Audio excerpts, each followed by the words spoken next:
गंगातरंगरमणीय जटाकलापं गौरी निरंतर विभूषित वामभागं नारायण प्रियमनंग मदापहारं वाराणसीपुरपतिं भज विश्वनाथम्।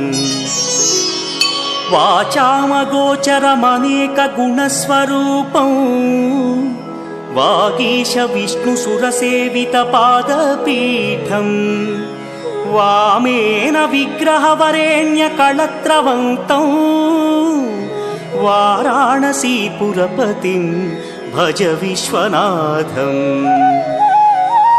भूताधिपं भुजगभूषणभूषिताङ्गं व्याघ्राजिनाम्बरधरं जटिलं त्रिनेत्रम्